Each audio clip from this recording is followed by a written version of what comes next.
De ce matin avec l'affaire Parbangom qui continue de défrayer la chronique comme toute la semaine d'ailleurs, qui s'est imposé comme un nouveau défi pour le nouveau pouvoir, mettant à l'épreuve sa capacité à maintenir la séparation entre la justice et la politique.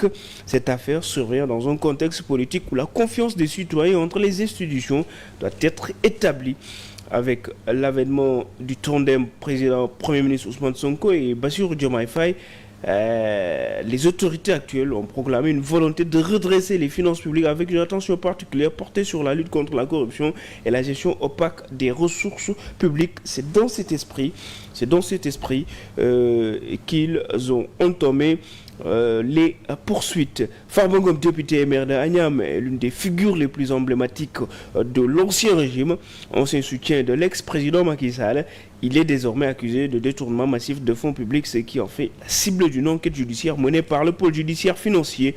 Cet épisode pourrait être perçu comme un tournant à la politique sénégalaise parce que l'APR, l'Alliance pour la République, le parti de Farbangom a organisé une conférence de presse hier pour se défendre concernant cette affaire d'accusation de corruption. Cette affaire pourrait bien se retrouver dans une situation complexe, celle de la politisation de la justice. La proximité de Farbangom avec le pouvoir de l'ancien président Macky Sall pourrait donner des relents à un procès politique si jamais sa culpabilité est prouvée. Si les autorités réussissent à mener cette enquête avec impartialité exemplaire, elles devront néanmoins éviter les écueils de la manipulation politique dans cette affaire concernant Farbangom. Rappelez en dernier ressort qu'aujourd'hui, la commission ad hoc constituée hier va être devant l'Assemblée nationale avec les députés pour ratification, sachant que Farbangom va être entendu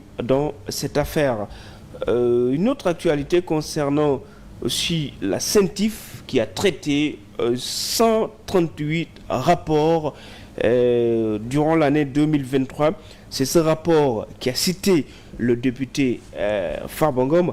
La cellule nationale des traitements des informations financières a examiné un total de 138 dossiers, soit une progression par rapport aux 35 dossiers transmis au parquet en 2022. Parmi ces dossiers, 43 ont été transmis au parquet, marquant une augmentation par rapport à l'année précédente. Cette hausse indique non seulement une vigilance accrue dans la détection des activités suspectes, mais aussi une implication plus grande des autorités judiciaires pour traiter ces affaires. Le rapport fait état de plusieurs types d'infractions financières ayant retenu l'attention de la CENTIF. La fraude financière, qui demeure un problème majeur, a été identifiée dans 473 cas.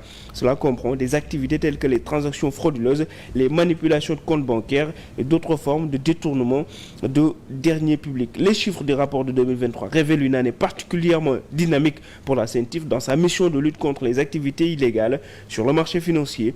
Les transmissions d'un plus grand nombre de dossiers au parquet traduit l'engagement de l'institution dans la répression des infractions financières et la préservation de l'intégrité du système financier national. Une autre actualité concernant la politique extérieure de l'État du Sénégal avec le ministre des Affaires étrangères et l'Algérie. Le ministre des Affaires étrangères qui accueille le ministre sénégalais des forces armées, le général Biram Diop, pour une rencontre diplomatique de haute importance. Cette visite s'inscrit dans le cadre d'une mission officielle menée par le général Biram Diop en tant qu'envoyé spécial du président de la République. Il était porteur d'un message du président Bassirou Diomaye Faye. Au cours des discussions, les deux parties ont discuté sur les relations bilatérales entre les deux pays, abordant plusieurs sujets stratégiques: la sécurité, la défense, la politique extérieure, mais aussi les liens diplomatiques entre l'Algérie et le Sénégal.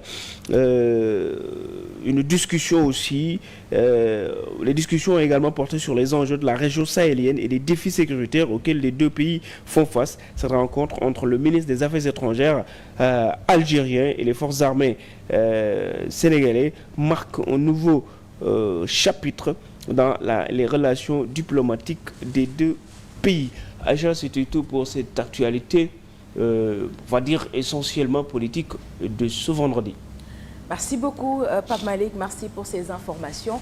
Alors, Pape Malick, comme chaque vendredi, vous nous proposez un dossier portant sur une actualité. Aujourd'hui, sur quoi allons-nous nous intéresser?